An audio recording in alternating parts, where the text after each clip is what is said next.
Assalamualaikum warahmatullahi wabarakatuh. Selamat pagi, anak-anak.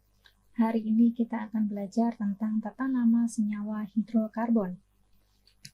Sebelumnya kita akan ingat-ingat terlebih dahulu apa itu senyawa hidrokarbon. Jadi senyawa hidrokarbon adalah senyawa yang terdiri dari atom H dan atom C. H yang berarti hidrogen dan C yang berarti karbon. Masih ingat ya? Kemudian, mari kita ingat-ingat lagi salah satu ciri atom karbon atau kekhasan dari atom karbon. Jadi kalau atom karbon, jadi dia itu memiliki 4 tangan atau dia bisa berikatan dengan 4 atom lainnya. Biasanya kita istilahkan dengan 4 tangan. Berhubung dia senyawa hidrokarbon, jadi dia berikatan dengan atom H. Keempat-empatnya mengikat atom H. Biasanya kita tuliskan rumus strukturnya seperti ini, CH4. Bagaimana kalau dia berikatan dengan 2 atom C? Sama, jadi C.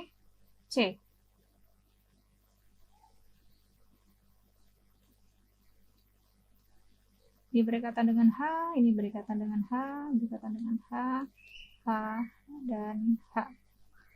Bagaimana rumus strukturnya? Jadi C-nya ada berapa di sini? C-nya ada 2, C2, kemudian hanya ada, sampai sini paham ya?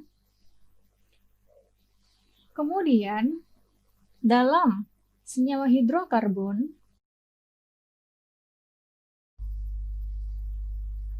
itu dibagi menjadi 3. Jadi ada senyawa alkana, kemudian ada senyawa alkena, dan yang terakhir ada senyawa alkuna.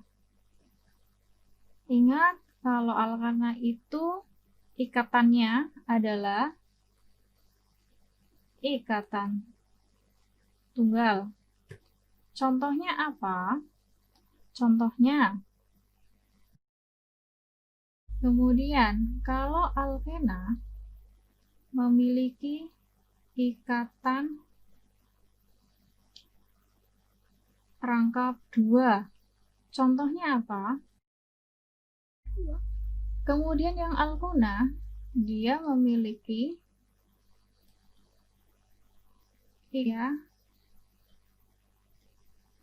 rangkap 3. Contohnya seperti apa? Kemudian kita lanjut tentang tata nama senyawa hidrokarbon. Jadi yang pertama itu ada rantai lurus. Rantai lurus itu rantai yang tidak memiliki cabang. Contohnya, ini adalah rantai lurus. Bagaimana kalau ada contoh seperti ini? Ini termasuk lurus atau tidak? Ya, termasuk lurus. Cuma bengkok saja. Hanya membengkok. Jadi bedanya adalah rantai lurus dengan rantai yang bercabang. Jadi nanti seperti kalian jalan, kalian menemukan 2 pilihan. Mau kita belok kanan atau belok kiri. Kalau ini kan cuma satu arah saja beloknya, yaitu ke bawah. Ini juga bisa diluruskan. Lurusnya seperti ini. Kalau mau diluruskan ya, seperti itu. Oke. Kemudian yang kedua adalah rantai bercabang. Lawannya lurus, bercabang. Contohnya adalah contoh lain ya. Ini adalah contoh dari rantai bercabang. Nah, teman-teman, perhatikan di sini ada 1, 2, 3, 4. Di sini ada 4 atom C. Ya kan? Nah, kemudian bandingkan lagi di bagian kanan. Di sini juga ada berapa atom C? 1, 2, 3, 4. Nah, antara atom C yang senyawa yang di kiri dengan senyawa yang di kanan itu memiliki nama yang berbeda. Namanya apa? Mari kita belajar tata nama senyawa hidrokarbon. Jadi yang pertama, kita akan belajar apa itu rantai lurus. Seperti yang sudah tadi dijelaskan bahwa rantai lurus adalah rantai yang tidak bercabang.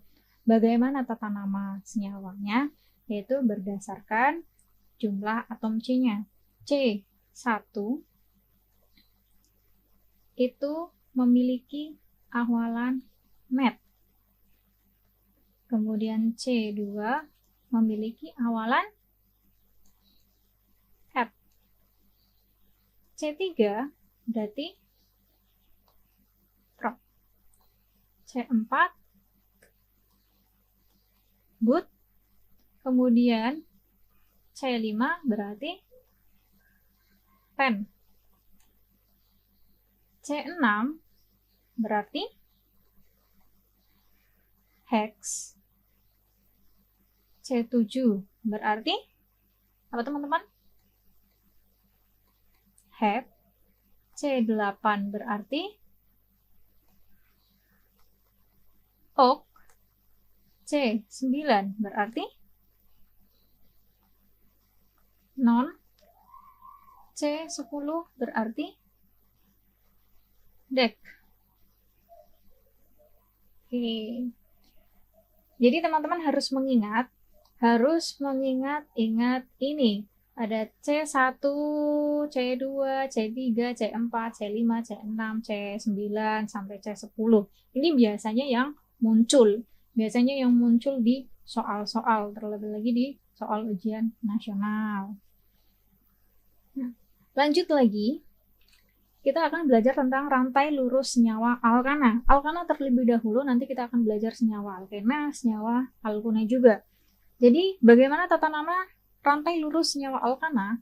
Yang pertama, beri awalan normal. Nah, biasanya kita simbolkan dengan ini, N strip.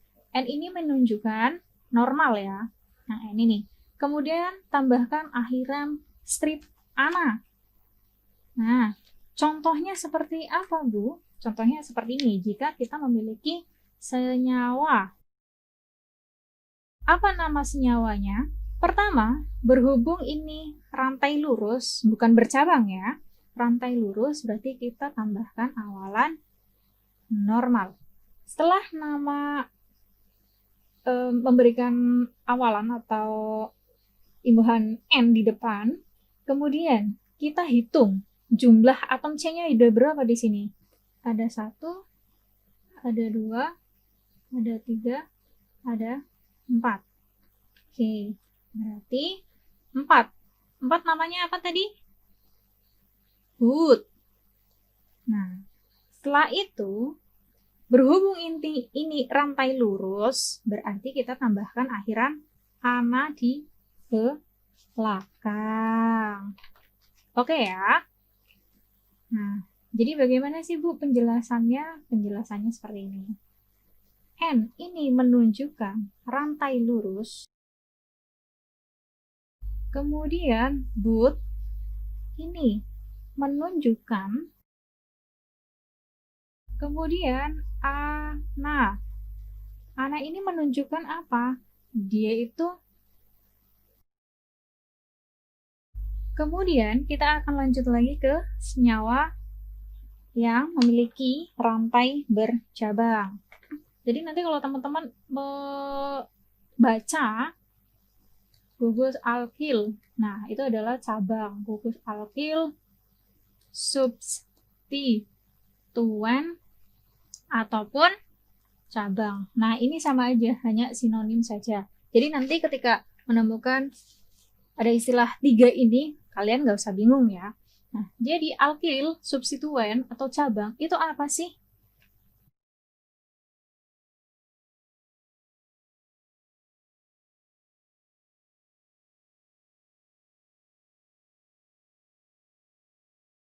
pertama itu cabang metil. Nah, tadi teman-teman ingat nggak kalau awalan met berarti C-nya ada berapa? C-nya ada 1. Kemudian berhubung ini gugus alkil atau cabang atau substituen, berarti dia kehilangan 1 atom H. Kalau misalnya metana,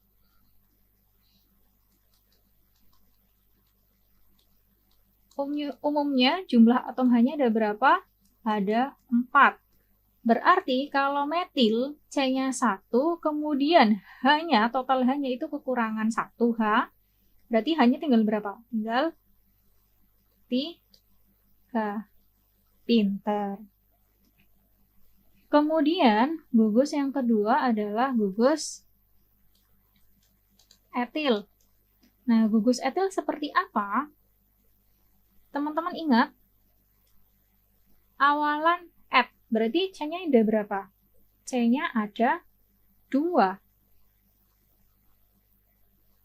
Kalau etana, strukturnya adalah seperti ini. Total H-nya ada berapa? Ada 6 ya. Berarti kalau etil hanya ada 5. Pintar. Kemudian yang ketiga adalah gugus propil. Gugus propil adalah, ingat, awalan prop. Berarti C-nya ada berapa? C-nya ada 3. Kalau propana hanya itu ada 8, berarti kalau propil hanya 8 dikurangi 1, hasilnya berapa? Hasilnya 7. Bagaimana sih gambar strukturnya itu seperti apa? Jadi gambarnya seperti ini. Setelah kita tadi belajar rantai lurus, kita akan belajar rantai bercabang. Nah, jadi untuk tata nama senyawa hidrokarbon yang rantai bercabang itu mengikuti aturan IUPAC. Yang pertama adalah tentukan rantai terpanjang. Rantai terpanjang, rantai lurus sama saja, rantai terpanjang atau rantai lurus. Yang tidak ada cabangnya ya. Oke. Contohnya seperti apa?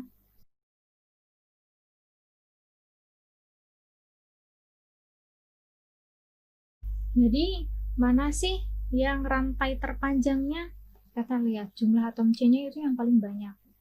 1, 2, 3, 4, 5. Oh, berarti ini jumlah atom C yang terbanyak. Ini disebut sebagai rantai lurus atau rantai terpanjang. Contoh lagi.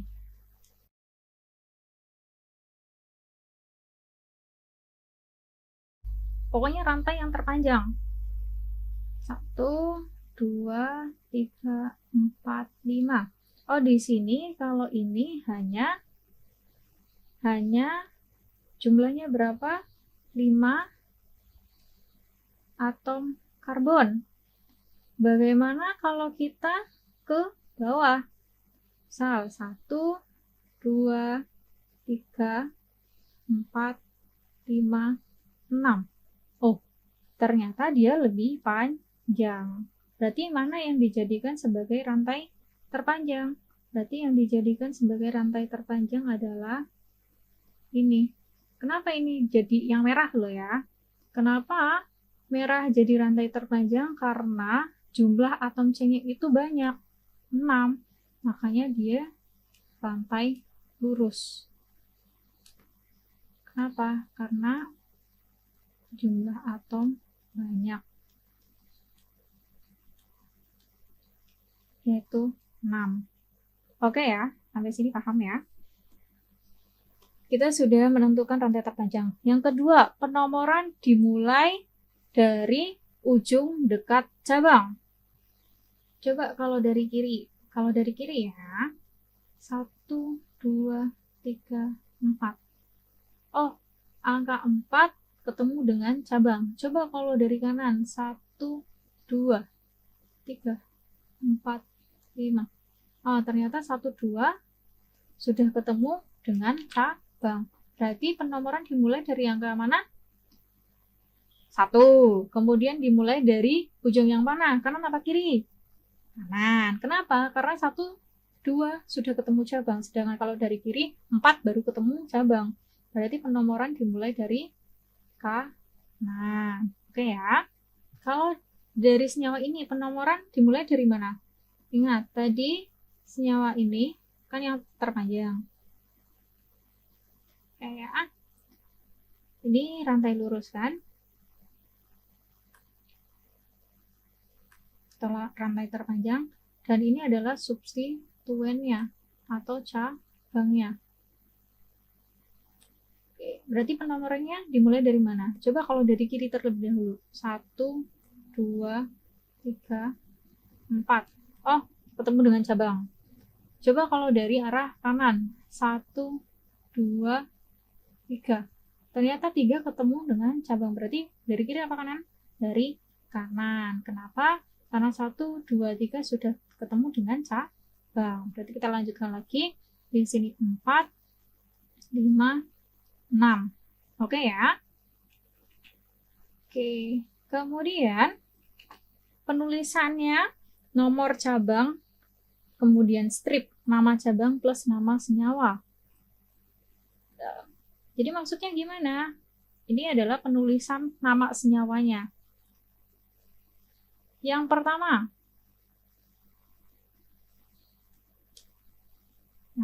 ya. Nama senyawa ini kira-kira apa? Kita lihat. Pertama adalah nomor cabangnya. Nomor cabangnya ini terletak di mana? Angka berapa? Oh, angka 2. Berarti nomor cabang. Strip. Sama kan? Nomor cabang. Nomor cabangnya itu terletak di nomor 2, strip. Kemudian nama cabang. Nama cabang ini apa? CH3. Metil. Kemudian nama senyawa. Coba nama senyawanya. Di sini nama senyawanya apa? Ada berapa atom C? Di rantai utama. 1, 2, 3, 4, 5. Rantai utama ya. Ada 5. Berarti berapa? Pen. Kemudian tambahkan tanah. Bagaimana dengan nama senyawa yang ini? Coba, nomor cabang. Nomor cabangnya terletak di angka berapa? Terletak di angka nomor 3. Kemudian nama cabangnya apa? CH3. Oh, metil. Kemudian nama senyawanya apa ini? Ada berapa atom C? Ada 6. Oh, berarti hex. Senyawa alkana, alkena atau alkuna? Senyawa alkana. Kenapa senyawa alkana? Karena dia ikatan tunggal. Berarti tambahkan akhiran A. Nah, kalau Ibu berikan contoh, misal ada senyawa seperti ini.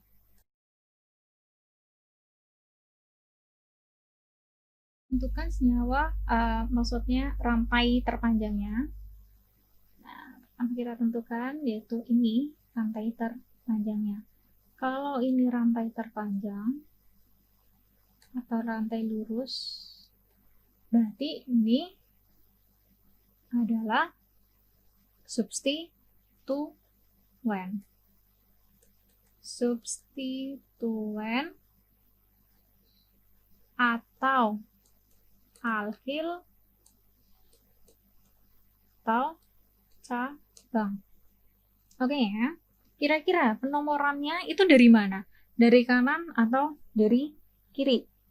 Nah, jadi jika lebih dari satu cabang, letak masing-masing cabang harus ditulis.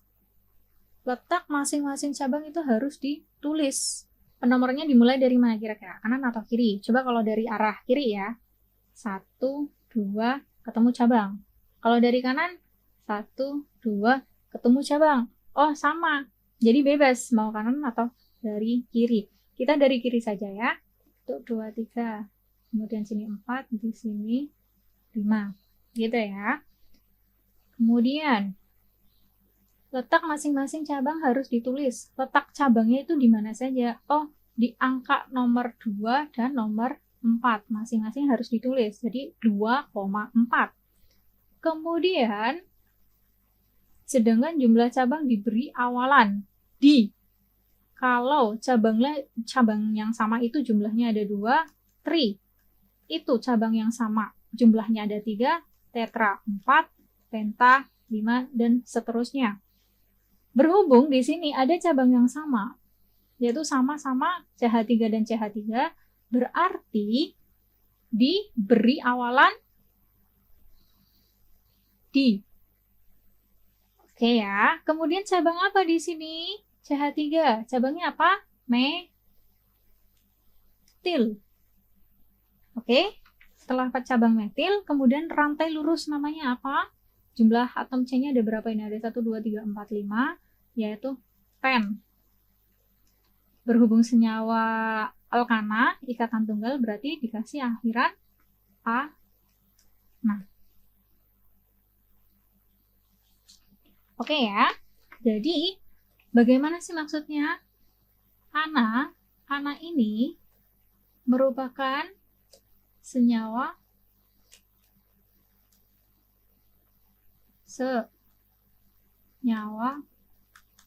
alkana.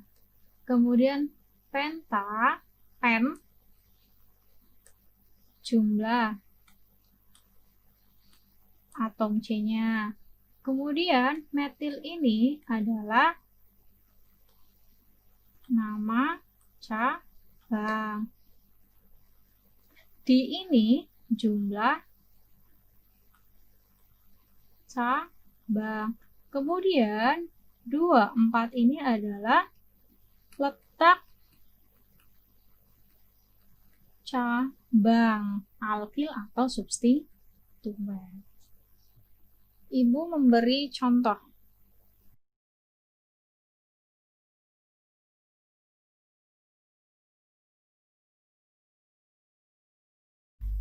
Kira-kira teman-teman, di sini ada cabang apa saja? Jadi ada 2 cabang, yaitu cabang etil. Kenapa cabang etil? Karena C-nya jadi 2. Kemudian ada cabang metil. Itu C-nya ada 1. Kemudian rantai lurus atau rantai terpanjangnya yang mana? Nah, ini rantai terpanjangnya. Oke. Kemudian bagaimana cara aturan tata namanya? Apakah dari kanan ataukah dari kiri? Coba kalau dari arah kiri dulu. 1, 2, 3. Ketemu cabang etil. Kemudian kalau dari kanan, 1, 2, 3. Ketemu cabang metil. Jadi kira-kira dari kanan atau dari kiri? Nah, ini aturannya. Jadi, jika terdapat cabang di masing-masing ujung rantai utama, ini rantai utama, yaitu rantai lurus, rantai terpanjang ya.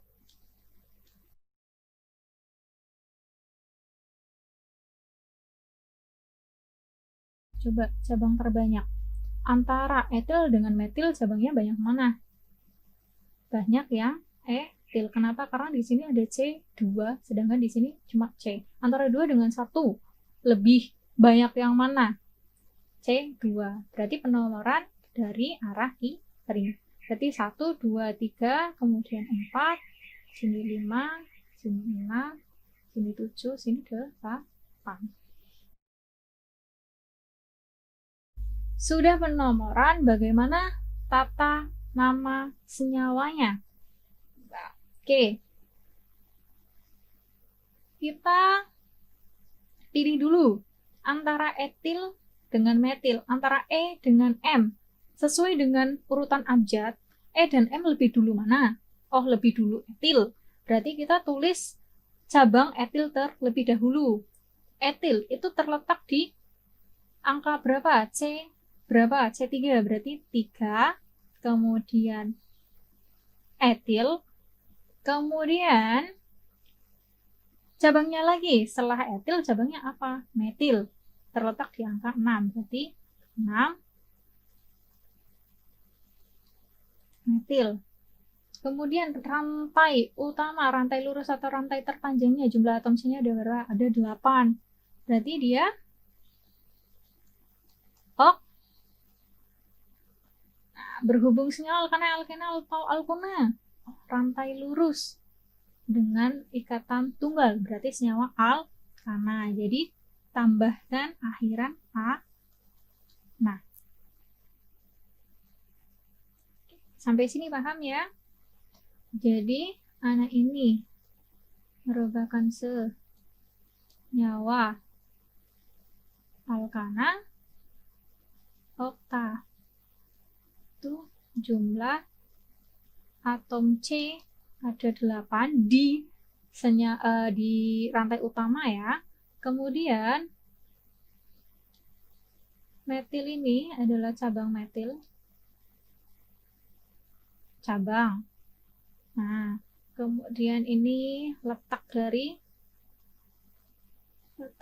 cabang metil. Yang etil itu cabang juga. Ini juga letak dari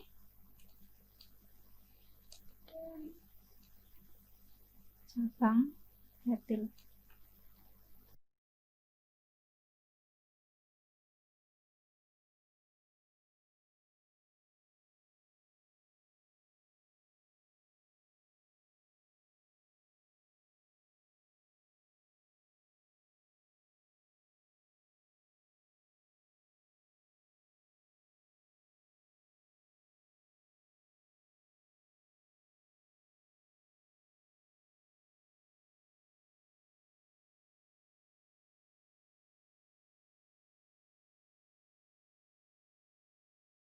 Kemudian lanjut lagi.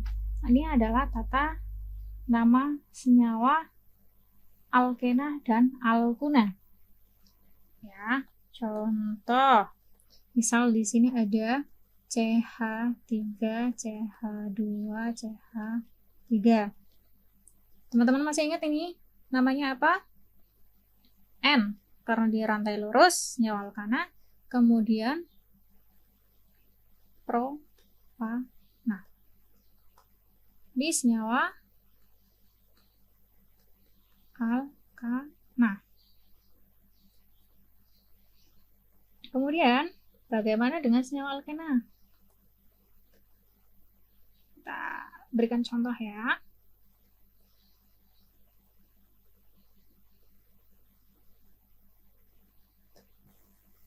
Ini ada ikatan rangkap 2.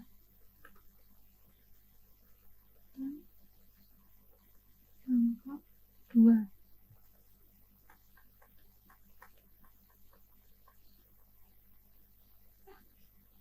Di sini ada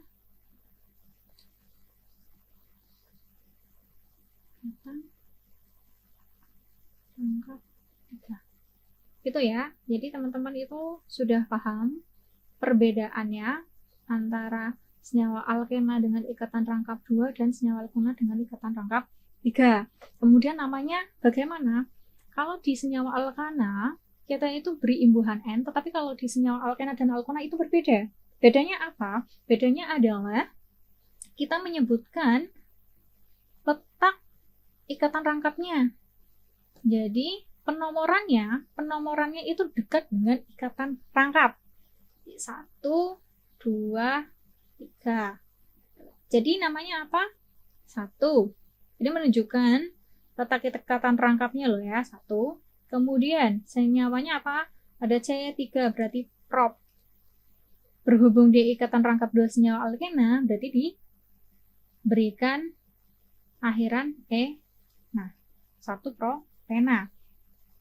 Jadi ini merupakan senyawa alkena sehingga diberi imbuhan ena. Kemudian prop ini jumlah atom C yaitu ada 3. Kemudian yang satu ini adalah menunjukkan letak ikatan rangkap. Kemudian bagaimana ya Contoh ketiga, ingat penomoran kalau dari senyawa alkena dan alkuna dimulai dari dekat dengan ikatan rangkap. Dari kanan atau dari kiri? Coba kalau dari kiri, 1, 2. Oh, 1 sudah ketemu rangkap ya. Kalau dari kiri. Kalau dari kanan kira-kira gimana? 1, 2. 2 baru ketemu ikatan rangkap, berarti penomoran dimulai dari kiri. 1, 2, 3. Namanya bagaimana? 1, kemudian namanya apa ini? Prop. Akhirannya U. Nah,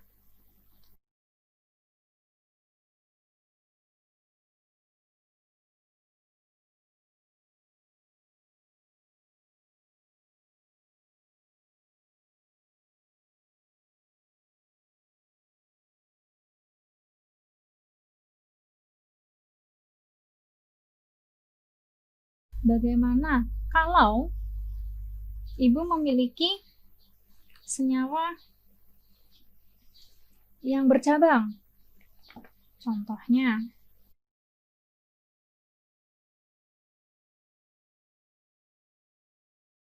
jadi kalau penomoran alkana, ini kalau senyawa alkana itu dimulai dari dekat cabang. Tetapi untuk senyawa alkena dan alkuna dia dekat dengan ikatan rangkap. Ya, ini misal di sini ada 1, 2, 3. Sini ikatan rangkap. Kemudian di sini ada 1, 2. Di sini ada cabang. Berarti kira-kira dia itu yang mana? Kan apa yang kiri? Nah, berhubung kalau senyawa alkena dan alkuna itu khas, jadi walaupun dia itu ujung yang kanan itu dekat dengan cabang, kemudian ujung yang kiri itu dekat dengan ikatan rangkap, jadi kita pilih yang dekat dengan ikatan rangkap. Jadi penomorannya itu 1, 2, 3, sini 4, 5, 6, 7. Nah, ini cabang. Namanya apa? Cabangnya dulu. Cabangnya terletak di angka berapa? C berapa? 6. Berarti 6 negatif. Kemudian letak ikatan rangkapnya terletak di C3. 3. Kemudian senyawanya apa? Hep. Ikatan rangkap 3. Berarti hep 2. Nah, alhamdulillah hari ini kita sudah selesai belajar tentang senyawa alkena, alkuna, dan alkana. Selamat belajar, Ibu akhiri. Wassalamualaikum warahmatullahi wabarakatuh.